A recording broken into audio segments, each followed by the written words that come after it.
नमस्कार मंडळी, आपलं स्वागत आहे अनुराधा किचनमध्ये. तर आज आपण करणार आहोत मासवडी. त्यासाठी लागणारे साहित्य: हे घेतले अर्धा किलो बेसन, ज्वारीचं पीठ, गव्हाचं पीठ आणि त्याच्यासाठी लागणारे साहित्य: हळद, ओवा, जिरी, खसखस, मीठ, मसाला, लाल तिखट, लसूण, कोथिंबीर, खोबरं आणि एक्स्ट्रा कोथिंबीर. तर आता आपण तिन्ही पीठ एकत्र मिक्स करून घेऊया.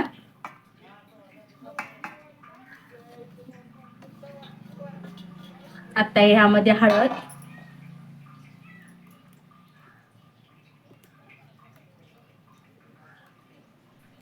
लाल तिखट,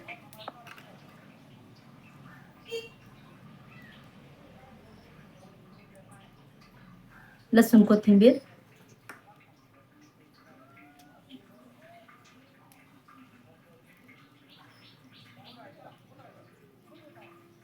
ओवा आणि चवीनुसार मीठ टाकून मळून घेऊया.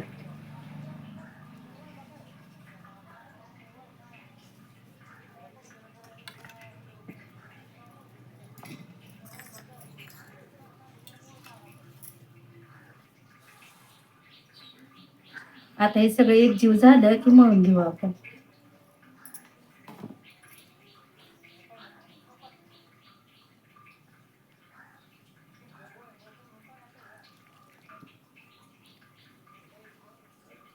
आता आपण थोडं थोडं पाणी टाकूया ह्याच्यात आणि ह्याचा घट्टसर असा चांगला गोळा मळून घेऊ. आणि हा गोळा मळून झाला नंतर आपल्याला ह्याच्या पोळ्या लाटायच्यात. आता आपला गोळा जवळजवळ होत आलेला आहे. आता गोळा तयार झालाय की आपण त्याला 10 मिनिटं झाकून ठेवूया. आणि हा आज आपण जेवढं पीठ मळलंय ना त्याच्यामध्ये 20 माणसासाठी पुरेल एवढ्या मासवड्या होते. तुम्हाला जर कमी करायचे असेल तर त्या अंदाजाने तुम्ही 1 वाटी बेसन, अर्धी वाटी गव्हाचं पीठ आणि अर्धी वाटी ज्वारीचं पीठ घेतलं तरी त्यात 4 माणसाचं होऊन जाते.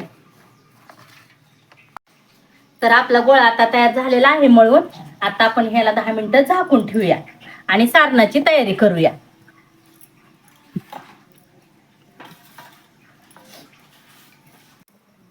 तर आता घेऊया हा घरगुती काळा मसाला. ह्याच्यात टाकूया गरम मसाला, जिरीची पेस्ट आणि मीठ. आणि याच्यात आता थोडं थोडं पाणी टाकून आपण ह्याचं मिश्रण करून घेऊया पातळस.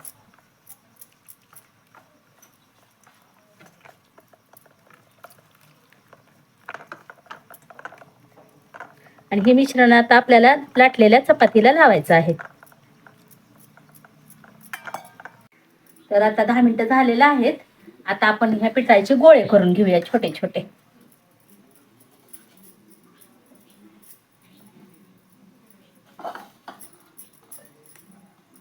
तुमच्या आवडीनुसार कसे पण केले तर चालते.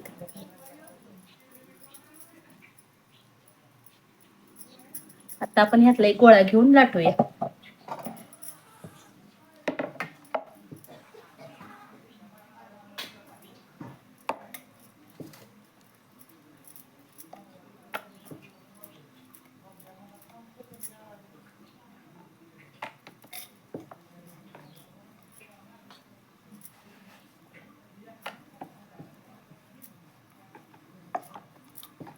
आता आपली पोळी लाटून झालेली आहे. अशा प्रकारे आपण सगळ्या पोळ्या लाटून घेऊ. आणि आता ह्या लाटलेल्या पोळीला आपल्याला तिखटाचं सारण लावायचं आहे. आता आपण सुरुवातीला हे आपण मसाला, मीठ आणि टाकून जे सारण साहित्य तयार केले ते अगोदर लावून घेतलेलं आहे. आता ह्याच्यावर नंतर आपण खोबरं टाकूया,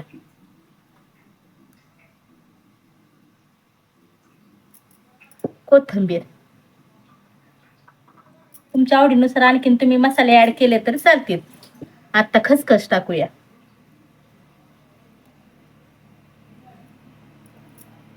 त्याप्रमाणे सर्व पोळ्या आपल्याला असे सारण लावून भरून घ्यायचे आहेत. आता आपण ह्याची एक घडी तयार करून घेऊया. आमच्या इकडे ह्याला मासवडी म्हणते, तुमच्या इकडे ह्याला काय म्हणते ते तुम्ही कमेंट मध्ये सांगा. अशा अशा प्रकारे आपण सगळ्या करून घेऊया आणि नंतर आपल्याला वाफलायला ठेवायचे.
आता आपल्या वड्या तयार झालेल्या आहेत.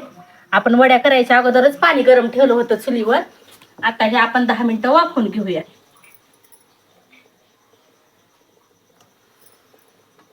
ह्या डायरेक्ट तळल्या की कच्च्या राहतात म्हणून अगोदर वाफवून घ्यायच्या.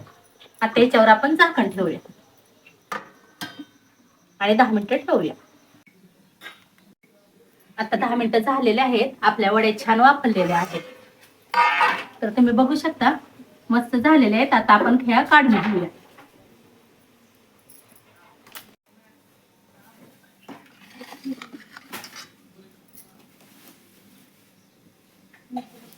आता आपण ह्या सर्व वडे आहेत का वाफवून घेऊया.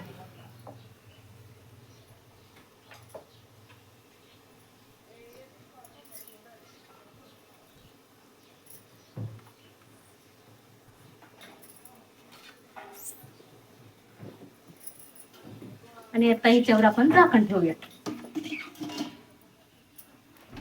आणि 10 मिनिटं ठेवूया. आता अशाच प्रमाणे आपण सगळ्या राहिलेल्या वड्या वाफवून घेऊया. आता वाफवलेल्या वड्याचे आपण तुकडे करून घेऊया.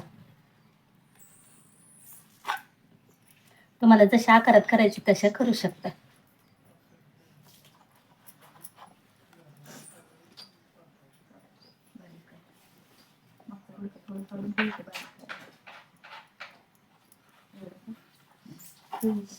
अशा प्रकारे आपण सर्व वड्यांचे तुकडे करून घेऊया.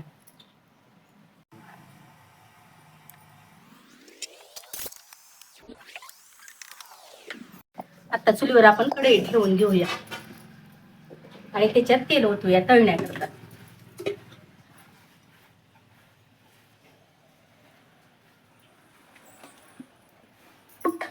आता आपलं तेल गरम झालेलं आहे.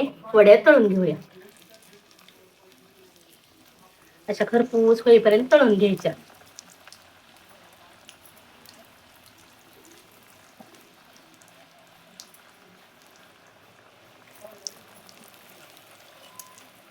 तुम्ही बघू शकता आता किती आपले सोनेरी छान मस्तपैकी तळून झालेले आहेत. तर आपण काढून घेऊया आणि अशाच प्रकारे सर्व वड्या तळून घ्यायच्या.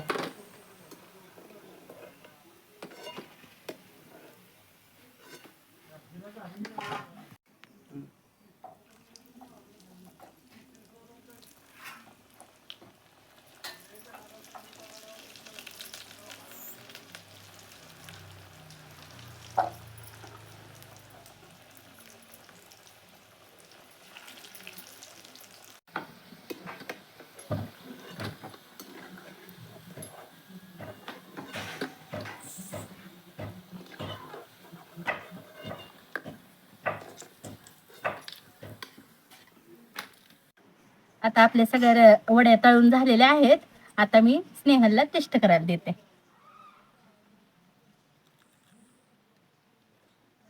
खूप छान झालेल्या आहेत वड्या. तुम्हाला आजची रेसिपी कशी वाटली? आवडल्यास घरी नक्की ट्राय करून बघा गावरान पद्धतीची मासवडी. आणि आजची जर रेसिपी आवडली असेल तर चॅनलला लाईक, शेअर आणि सबस्क्राईब करा आणि कमेंटमध्ये सांगा तुम्ही कुठून बघताय ही रेसिपी.